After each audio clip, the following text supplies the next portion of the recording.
सर्वप्रथम सर्वांना सप्रेम जय भीम, नमो बुद्धाय. काव्यमय बुद्धकथा या यूट्यूब चॅनलवर मी आपल्या सर्वांचे स्वागत करत आहे. मागील काव्यपुष्पामध्ये आपण पराक्रमी सिद्धार्थ ही कविता ऐकली. आज आपण यशोधरेचे स्वयंवर ही कविता ऐकणार आहोत. सिद्धार्थांचं शिक्षण पूर्ण झाल्यानंतर माता पिता यांनी सिद्धार्थांना लग्नाकरिता राजा दंडपाणी यांची मुलगी यशोधरा हिच्या स्वयंवराला जाण्याकरिता सुचवले. माता पित्याच्या आज्ञेनंतर सिद्धार्थ यशोधरेच्या स्वयंवराकरता गेले. तिथे सिद्धार्थाला ज्यावेळेस यशोधरेने बघितले आणि त्यानंतर मनोमन यशोधरेने सिद्धार्थाला वरले, त्याचाच जो वृत्तांत आहे, जो क्षण आहे, तो आज आपण काव्य स्वरूपामध्ये ऐकणार आहोत. काव्यमय पुस्तकथा पुष्प 10 यशोधरेचे स्वयंवर. मन ओले चिंब झाले, मन हरकून गेले. मन ओले चिंब झाले, मन हरकून गेले. असं लागता गौतमाची, मन हरवून गेले. रूप त्याचे जणू श्रावणाच्या सरी, रूप त्याचे जणू श्रावणाच्या सरी.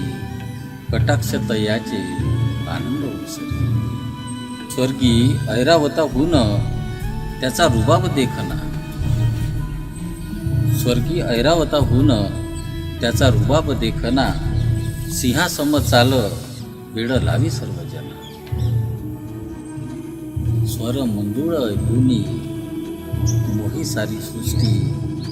मन रोमांचून जाई पडे जेव्हा त्याची दृष्टी.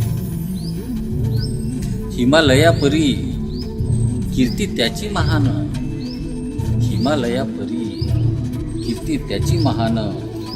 दरबारी भासे देवराजेही लहान.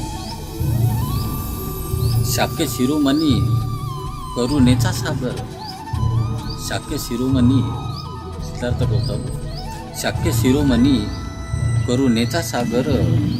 मृदुभाषी बोल प्रेमाची घागर. शाक्य शिरोमणी करुणेचा सागर.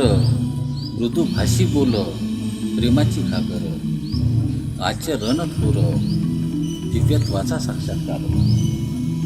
आचरण थोर दिव्यत्वाचा साक्षात्कार. मन जिंकून गेला शाक्यांचा राजकुमार. ही यशोधरा वेडी, ही यशोधरा वेडी समर्पित झाली. ही यशोधरा वेडी समर्पित झाली.